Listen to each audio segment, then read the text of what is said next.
नमस्कार मंडळी, मी शुभांगी सादर आहे एक नवीन रेसिपी सोबत तुमच्या आवडत्या चॅनलवर, ज्याचं नाव आहे एक चमचा स्वाद। मंडळी, आजची आपली जी रेसिपी आहे त्याचं नाव आहे धिरडी। मित्रांनो, धिरडी ही खूप पौष्टिक व चवदार रेसिपी आहे। तर चला मग बनवूया स्वादिष्ट अशी धिरडी। आणि हो, सांगायचं राहूनच गेले, व्हिडिओमध्ये एक स्पेशल टिप आहे ज्याच्या मदतीने तुम्ही ही धिरडी खूप सोप्या पद्धतीने बनवू शकता। व्हिडिओ पूर्ण बघाल तर ती टिप समजेल। चला मग रेसिपीला सुरुवात करूया।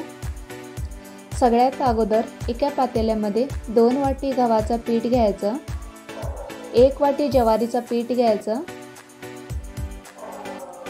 अर्धी वाटी तांदळाचं पीठ, 2 चमचे बेसन हरभरा डाळीचं पीठ घ्यायचं। हे सगळं मिक्स करायचं, पाणी घालायचं याच्यामध्ये। अशाप्रमाणे पूर्ण मिक्स करून घ्यायचं। अशा पद्धतीने गोळे नाही झाले पाहिजे। हे झाकून अर्धा ते 1 तास ठेवायचं। त्यानंतर ओवा जिऱ्याची पूड 1 चमचा घालायची, लसूण अद्रकचा पेस्ट घालायचा, 2 मीडियम साईजचे कांदे खिसून घेतलेला आहे ते घालायचा, चवीनुसार मीठ घालायचं। कांद्यामुळे ना ह्याला खूप छान टेस्ट येतं। कोथिंबीर घालायचं, तुमच्या आवडीनुसार कमी जास्त करू शकता कोथिंबीर। तुम्ही ह्याच्यामध्ये इतर भाज्या पण ॲड करू शकता, गाजर, बीटरूट असे भाज्या घालू शकता तुम्ही। हे सगळं मिक्स करून घ्यायचं। अशा पद्धतीने मिक्स केल्यानंतर गॅस चालू करून नॉनस्टिक तवा ठेवायचा। कांदा अर्धा कापलेला कांद्याने असं तेल लावून घ्यायचं। त्यानंतर हे सगळं मिक्स केलेलं हे जे धिरडीचं बॅटर आहे अशा पद्धतीने घालून घ्यायचं। बॅटर जास्त पातळही नाही होऊ द्यायचं, जास्त घट्टही नाही होऊ द्यायचं, डोश्यासारखं पीठ व्हायला पाहिजे।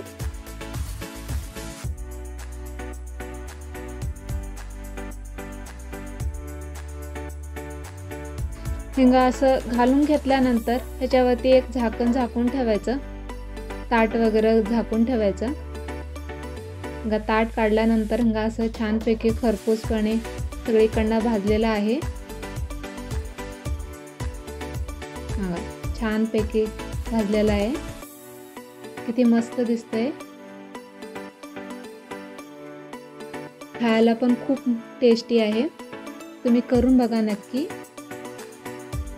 बघा किती छान झालेलं आहे। अशाच पद्धतीने सगळे धिरडी करून घ्यायचे।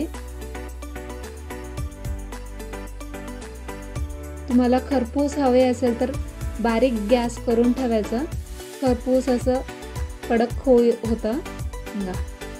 किती छान झालेलं आहे। आता धिरडी तयार झालेली आहे, किती छान वाफली गेली आहे। एक साईडनंच भाजलंय मी, खूप छान लागतो। तुम्ही नक्की करून बघा। डोस्याच्या चटणीसोबतही खाऊ शकता, लोणचं, डोस्याची चटणी सोबत खाऊ शकता, खूप छान लागतो। नक्की करून बघा। खूप झटपट होणारी रेसिपी आहे, पौष्टिक असं संध्याकाळच्या जेवणाला किंवा सकाळच्या नाश्त्याला खूप चांगलं रेसिपी आहे। कमीत कमी वेळामध्ये होण्याची रेसिपी आहे, पौष्टिक असं आहे। तुम्ही भाज्या वगैरे सगळं घालून ॲड करू शकता। तुम्हाला आवडलं तर नक्की करून बघा। मग कशी वाटली धिरडी? फक्त व्हिडिओ बघून समजणार का? एक वेळा करून बघा, खात राहा, हसत राहा आणि बघत राहा एक चमचा स्वाद।